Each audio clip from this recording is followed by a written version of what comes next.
रामकृष्ण परमहंस भारत के एक बहुत ही बड़े महान संत और आध्यात्मिक व्यक्ति थे, जिनके शिष्य विवेकानंद विश्व भर में प्रसिद्ध हैं। इनका जन्म लगभग 18 फरवरी 1836 को वेस्ट बंगाल में कामरपुकुर में हुआ था, जो अभी कोलकाता में है। पर जब इनका जन्म हुआ था तब वो कोलकाता नहीं, पूरा का पूरा कलकत्ता कहलाता था। और उस समय वेस्ट बंगाल प्रेसिडेंसी में, मतलब वेस्ट बंगाल बांग्लादेश सब मिला के बंगाल प्रेसिडेंसी हुआ करता था 18th सेंचुरी में। उस समय का बात है। इनके माता जी का नाम चंद्रानी देवी था और पिताजी का नाम खुदीराम चट्टोपाध्याय था। इनकी पत्नी का नाम शारदा देवी था। बहुत लोग बोलते हैं कि इनके जन्म के समय में बहुत सारी कुछ असामान्य घटना इनके माता पिता के साथ होती रहती थी। जैसे इनके पिता को बहुत असामान्य सपने आते थे कि ये कोई साधारण बालक नहीं है। जैसे कि इनके माता जी के साथ एक घटना हुई थी कि जब ये अब मंदिर जा रहे थे तो मंदिर से एक रोशनी आई और उनके गर्भ में प्रवेश हो गई। तो ऐसे ऐसे उनके साथ एक घटना होती रहती थी। तो जब उनका जन्म हुआ तो उनका नाम पड़ा गद्धार चट्टोपाध्याय, मतलब उनका बचपन में उनका नाम था गद्धार चट्टोपाध्याय। बाद में उनका नाम, जब वो संत बने तब उनका नाम रामकृष्ण परमहंस पड़ गया था। जब रामकृष्ण परमहंस 7 वर्ष के थे तो उनकी पिताजी का मृत्यु हो गया था। तो ऐसे समय में उनका परिवार का चलना बहुत मुश्किल हो गया था। आर्थिक समस्या हो गई थी। तो ऐसे समय में उनके बड़े भैया, जो कोलकाता में एक पाठशाला के संचालक थे, उन्हें कोलकाता ले आए। पर कोलकाता आने के बाद उनका मन अध्यापन में नहीं लगा, क्योंकि वो बचपन से ही आध्यात्मिक रास्ता पे प्रवृत्त थे। उनके उस तरफ उनका बहुत मन लगता था, तो पढ़ने पढ़ाने में उनका मन बिल्कुल नहीं लगा था। तो 1855 में रामकृष्ण परमहंस के भैया को दक्षिणेश्वर काली मंदिर, जो दक्षिणेश्वर काली मंदिर है, उनके मुख्य पुजारी के रूप में नियुक्त कर लिया गया था। उनके बड़े भैया जो रामकृष्ण परमहंस थे, उन्हें दक्षिणेश्वर मंदिर में मुख्य पुजारी के रूप में उन्हें नियुक्त कर लिया गया। तो उस समय रामकृष्ण परमहंस और उनके भांजे, जिनका नाम हृदय था, उन्हें उनकी सहायता करने का काम सौंपा गया था। तो उसमें रामकृष्ण परमहंस जी को काली माँ को सजाने का काम दिया गया था, जो वो बहुत अच्छे से करते थे। पर कुछ समय बाद 1856 में राम कुमार, जो रामकृष्ण परमहंस जी के बड़े भाई थे, उनका मृत्यु हो जाता है। तो उसके बाद रामकृष्ण परमहंस को मंदिर का नया पंडित घोषित कर दिया जाता है, मतलब उनको मुख्य पुरोहित के रूप में चुन लिया जाता है। और पंडित बनने के बाद वो दिन भर पूजा पाठ में लगे रहते थे। और धीरे धीरे ऐसा क्या हुआ कि वो दिन भर पूरे भक्ति भाव में खो जाते थे। तो बहुत जन को लगने लगा कि रामकृष्ण जी पागल हो गए हैं। तो उनके माता जी और उनके बड़े भाई रामेश्वर चट्टोपाध्याय ने सोचा कि रामकृष्ण जी का विवाह करवाना चाहा, पर उन्हें कोई भी कन्या नहीं मिली, मतलब उन्हें कोई भी कन्या मिल नहीं रही थी। तो रामकृष्ण जी ने उन्हें खुद सुझाव दिया कि आप कन्या खोजने के लिए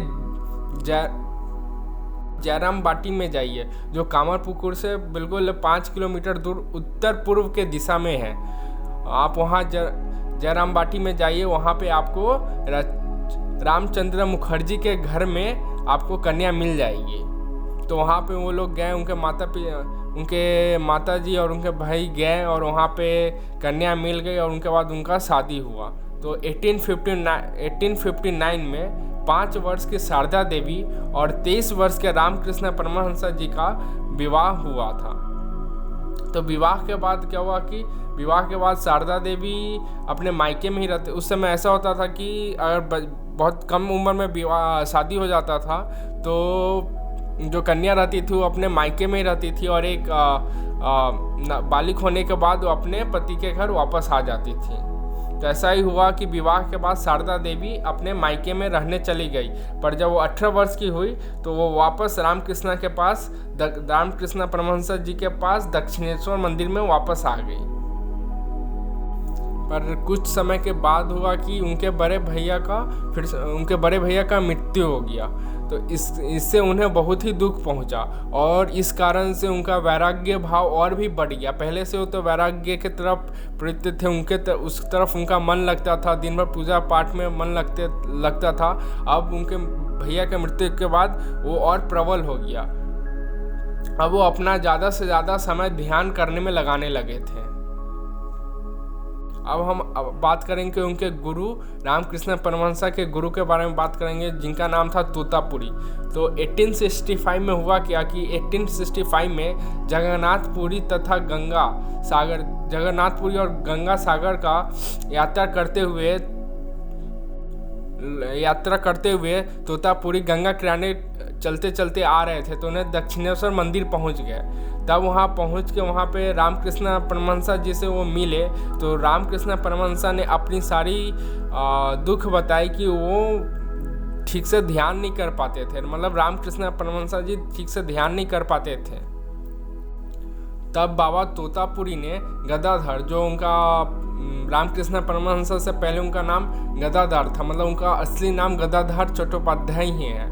तो तब बाबा तोतापुरी ने गदाधर से कहा कि ध्यान में एकाग्रता के लिए मस्तक के केंद्र बिंदु में अपने विचारों को एकाग्र करो। और यह कहते हुए बाबा तोतापुरी ने मतलब वहाँ बैठ के वो लोग बातें कर रहे थे, मतलब रामकृष्ण परमहंस को सिखा रहे थे। तो वहीं पास में एक शीशा का टुकड़ा पड़ा हुआ था, जिसे तोतापुरी ने उठाया और गदाधर के सर पे भिकुटी के मध्य भाग में जोर से चुभाते हुए कहा कि यहाँ ध्यान करो, यहाँ पे अपना ध्यान केंद्रित करो। तब उसी समय रामकृष्ण परमहंस के मस्तक से खून बहने लगा और रामकृष्ण परमहंस जी को निर्विकल्प समाधि प्राप्त हुई। और वह 3 दिन तक बिना खाए पिए 3 दिन तक लगातार उसी समाधि की अवस्था में बैठे रहे। और यह देखकर तोतापुरी जी अचंभित रह गए कि उन्होंने सोचा कि जो अवस्था प्राप्त करने के लिए मैंने 40 साल लगा दिया, 40 साल मैंने जंगल में साधना की, तब मुझे ऐसी अवस्था प्राप्त हुई और रामकृष्ण परमहंस जी को इतनी जल्दी ये कैसे प्राप्त हो गई। तो ये सोच के वो बहुत अचंभित थे। तो जब 3 दिन बाद बाबा तोतापुरी ने अपने उन्होंने संकल्प लिया था कि वो कोई भी स्थान पे 3 दिन से ज़्यादा दिन तक नहीं रुकेंगे। तोतापुरी ने यह संकल्प लिया था। तो उन संकल्प के मुताबिक वो तीसरे दिन दक्षिणेश्वर मंदिर से कहीं और जाने के लिए तैयार हुए। तो रामकृष्ण परमहंस ने बाबा तोतापुरी से विनती की कि वो वहीं उन्हें छोड़ के ना जाए और वहीं रुक जाए और मुझे समाधि से आगे, और उन्होंने कहा बाबा तोतापुरी से कि मुझे समाधि से आगे की उच्च स्थिति को प्राप्त करने हेतु मुझ पर अपनी विशेष कृपा बरसाएं। बोले कि आप यहाँ पर रुक जाएं, आप नहीं जाए, आप मेरे समाधि को और अपनी दीक्षा को और आगे बढ़ाते हुए मुझे और दीक्षित करें। अंततः बाबा तोतापुरी ने रामकृष्ण परमहंस जी का बात को मान लिया और वो वहीं पे रुक गए। और उन्होंने वहाँ दक्षिणेश्वर मंदिर में टोटल 11 महीने गुजारे। मतलब रामकृष्ण परमहंस जी का बात को स्वीकार करके, मतलब उनसे प्रभावित हो गए कि वो पूरे 11 महीना वहाँ दक्षिणेश्वर मंदिर में रुके। अब हम बात करेंगे भैरव योगेश्वरी, जो रामकृष्ण परमहंस जी की दूसरी तंत्र गुरु थी। मतलब ये भैरव योगेश्वरी ने रामकृष्ण परमहंस जी को तंत्र की दीक्षा दी थी।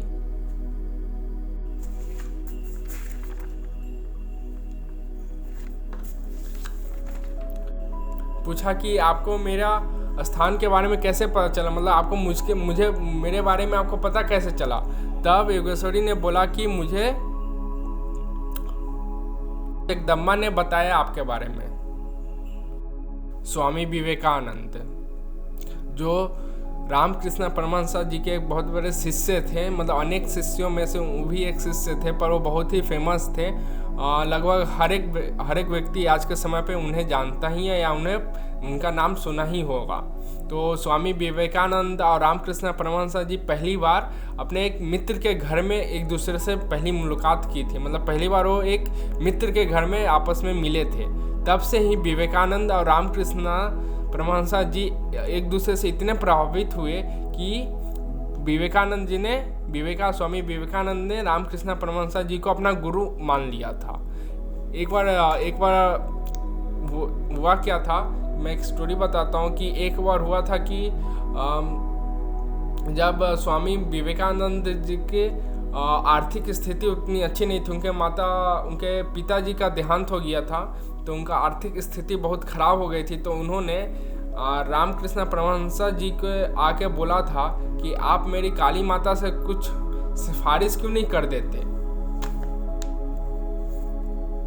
तो रामकृष्ण परमहंस जी ने जवाब दिया था कि मैं वो बताता हूँ कि रामकृष्ण जी ने क्या बोला था। अरे, मैं कभी माँ से कुछ नहीं मांगता, फिर भी तुम लोगों का भला हो इसके लिए एक बार अनुरोध किया था, पर तू तो माँ को मानता ही नहीं, इसलिए माँ तेरी बात पर कुछ ध्यान ही नहीं देती। तो ऐसा रामकृष्ण परमहंस जी ने स्वामी विवेकानंद से बोला था। रामकृष्ण परमहंस जी बहुत बार बोलते थे कि अगर बिना रोए, मतलब बिना व्याकुल हृदय से रोए, आप भगवान को प्राप्त नहीं कर सकते। अगर आपको भगवान को प्राप्त करना है तो आपको रोना पड़ेगा, भगवान के लिए व्याकुल हृदय से आपको रोना पड़ेगा।